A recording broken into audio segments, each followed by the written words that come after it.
গত ৯ মে ভোররাতে ভারতীয় কর্তৃপক্ষ ৭৫ জন বাংলাদেশি মুসলিম এবং ৩ জন ভারতীয় মুসলিমকে জোরপূর্বক সুন্দরবনের মান্দারবাড়িয়া চরে পুশিন করে। আতঙ্কিত মানুষগুলো চর হতে পায়ে হেঁটে মান্দারবাড়িয়া ফরেস্ট অফিসে এসে আশ্রয়। খবর পেয়ে কোস্টগার্ড পশ্চিম জোনের সদস্যরা পুশিন করা ৭৮ জন ব্যক্তিকে উদ্ধার করে প্রয়োজনীয় খাবার ও ওষুধ সামগ্রী সরবরাহ করে। আজ কোস্টগার্ডের মিডিয়া কর্মকর্তা লেফটেন্যান্ট কমান্ডার হারুনা রশিদ এই তথ্য জানান। পুশিন করা ব্যক্তিরা জানিয়েছেন তারা দীর্ঘদিন যাবৎ ভারতের গুজরাট রাজ্যে বসবাস করে বিভিন্ন পেশায় নিয়োজিত ছিল। সেখানেই পরিবার পরিজন নিয়ে বসবাস করত। গত ২৬শে এপ্রিল গভীর রাতে ভারতীয় পুলিশ তাদের বস্তিগুলোতে হানা দেয় এবং বুলডোজার দিয়ে গুঁড়িয়ে দেয়। আটকের পর তাদের পরিবার সহ অমানবিক নির্যাতন করা হয়। সেখান থেকে তাদের আটক করে বিভিন্ন স্থানে রাখা হয়।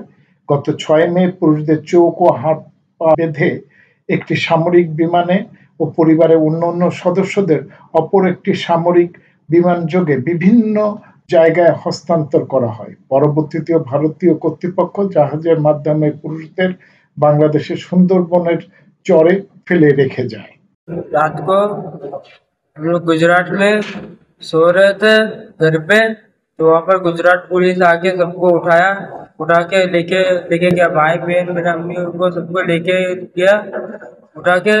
फिर वहाँ पर पुलिस लोग ने पकड़ के मारा सबको और आँख में पट्टी डाला। विमान था एक, विमान पे सबको पहले तो विमान में सबको अंदर घुसा, अंदर अंदर अंदर लेके गया विमान में। औरत को अलग लेके गया और मर्द को अलग। ২৬ তারিখে রাত ৫টার দিকে আমাকে আটক করেছে। আটক করে আমাকে এক থানায় নিয়ে গেছিলো। ওর থেকে আমাকে ৫ দিন না ৬ দিন রাখছিল ওখানে। এ থানা ও থানা দিয়ে ৫-৬ দিন রাখছিল। রাখিয়ে সম্ভবত আমাকে ৬ তারিখে ওই জায়গাতে নিয়ে আসে। আমাকে বলে কি যে তোমাকে বাংলাদেশে ছেড়ে দেবো। তখন ওই কী একটা এয়ারপোর্টের নাম আমি জানি না, মনে নেই। ওই এয়ারপোর্টেতে আমাকে ফেলে নেই উঠে ওর থেকে আর একটা জায়গা নিয়ে যায়।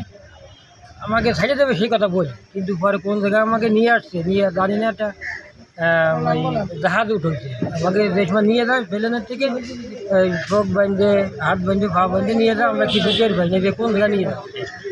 তখন জাহাজের পর নিয়ে রাখি ওই জায়গায় আমাকে ৩ দিন রাখি। ৩ দিন রাখি আমাকে খাদ্য খাবার দিয়ে নেই, মারধর করে তো পড়েছে। এরপরে ৩ দিন পর একদিন রাত হয়তো আনুমানিক ৯টা-১০টা এরকম ওই জায়গাতে আমাকে ছোটো একটা নদীতে ওই লইকে যাতে আমাকে ওই উঠেছে। উঠে সাগরের মধ্যে দিয়ে আমাকে চালায় নিয়ে আসছে অনেক দূর, অনেক রাত। সেই সময় কত বাজে আমাকে সঠিক জানি না। আইনে সাগরের মধ্যে আইনে এক কলি নিয়ে বোতল পানি বা আঁটু পানি এরকম পানির মধ্যে আমাকে সবাই ফেলাই দেয়। ফলো করার পরে আমরা আর কোনো কুল কিনার পাই। তখন আমরা জানি না যে এই দিকে আমাকে বাংলাদেশ অন্য কোনো দেশে ফেলাইছে, তাও বুঝতে পারতেছি না। তারপরে আমরা জঙ্গলের মধ্যে দিয়ে ছুটাছুটি করেছি সবাই একসাথে। তারপরে আমাদের ভারতের কোস্টগার্ড যারা নদীপথে চলে ওদের জাহাজে উঠাইছে। জাহাজে উঠায় আমাদের খুব প্রচার করতে, মানে আমাদের দিনে 4 বার মেরেছে। খাতি দেয় না, পড়তে দেয় না, আমাদের মেরেছে। মারার পরে আমাদের ওইভাবে ভাইন্দে রাখে। আবার কি আমরা একটু পানি চাইলে আমাদের মারে, যদি একটু পেশাব করার কথা বলি তাও আমাদের মারে। সবভাবে আমাদের প্রচার করে, আমাদের খাতে করতে দেয়। 9 দিন আমরা ভাত খাইনি। ভেঙে গেছে? হ্যাঁ, আমার হাতটা ভেঙে গেছে। মানে আমি ওই লাঠিটা মারতে চলে তো লাঠিটা ধরেছিলাম, ধরার পরে আমার হাতটা ভেঙে গেছে। জাহাজে অবস্থানকালীন সময় শারীরিক নির্যাতন, অমানবিক আচরণ, ধর্মীয় অবমাননাসূচক মন্তব্য ও প্রয়োজনীয় খাদ্য সরবরাহ করেনি তাদের। সাগরের মাঝখানে 3 দিন এক রাত ঘোরা খালি আমাকে 3 মারছে, অনেক মারছে। মায়ের হাত কিরা লাইছে, পাতা মাথায় ভুতুরা চামড়া উঠা লাইছে, বহুত মারতে করছে। 3 দিন কোনো খাবার দেয় নাই গা। খাওয়ানোর ভিত্তি ছোটো একটা বিস্কিট দিতে সবাই নেই। কইতো পেট ভরছিল, আমরা মায়ের ডরে কইতো আমার পেট ভরছে। আর যদি কইতো নামাজ পড়ছি, আমরা ঘরে নামাজ পড়ি, তারাও আমার দূর করতেছে নামাজ পড়স কেলে। আর তোরা মুসলিম কইলে না, তোরা হিন্দু তিল্লিলা কেলে, আমরা মুসলিম কইলে আম করে মারতো। নামাজের কথা কইলে আম করে মারতো। আর খাওয়ান দিত না, কিছু দিত না, খালি মায়ের দূর করতো, মায়ের রূপে মায়ের দূর করতো, আর কিচ্ছু করতো না। বাংলাদেশের রাখে নাই আমাদেরকে নদীর মেঝে ফেলে দিয়ে গেছে, সাগরে ফেলে দিয়ে গেছে। আমরা তো বাউলা হয়ে গেছিলাম, চিনি না কোনো জায়গায়। তারপরে জঙ্গলের ভিতরে দিয়ে এসব আমাদের পাটাও কাটা, জঙ্গলের ভিতরে দিয়ে কমসে কম 4 থেকে 5 ঘন্টা খালি ঘুরেছি একই জায়গায়। আমরা যে গাঙ্গের পুলের থেকে গেছি, সেই গাঙ্গের পুলে রিটার্ন আসবো আর চিনতে পারতেছি না। তার বাদেও খালা ছিল, খাল ছিল, খালের দিকে ফলো করতে করতে করতে করতে তারপরে এসেছি গাঙ্গে বের হইয়া। তারপরে আমাদের এখানকার একজনে বললো কি ওখানে একটা টাওয়ার আছে, চলো আমরা টাওয়ারের কাছে।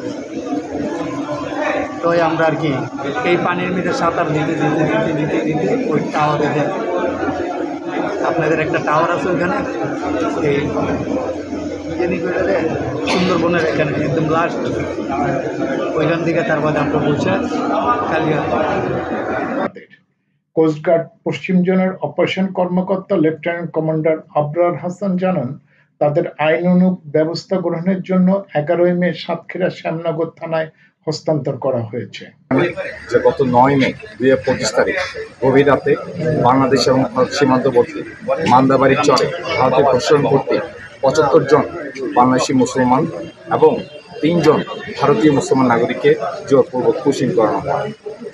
পরবর্তীতে তারা মান্দাবাড়ি ফরেস্ট অফিসে আশ্রয় গ্রহণ করলে বাংলাদেশ কোস্টগার্ডের কাছে খবরটি আসে। বাংলাদেশ কোস্টগার্ড এই সংবাদ প্রাপ্তির পরপরই দ্রুত ঘটনাস্থলে জাহাজ এবং বোট প্রেরণ করে।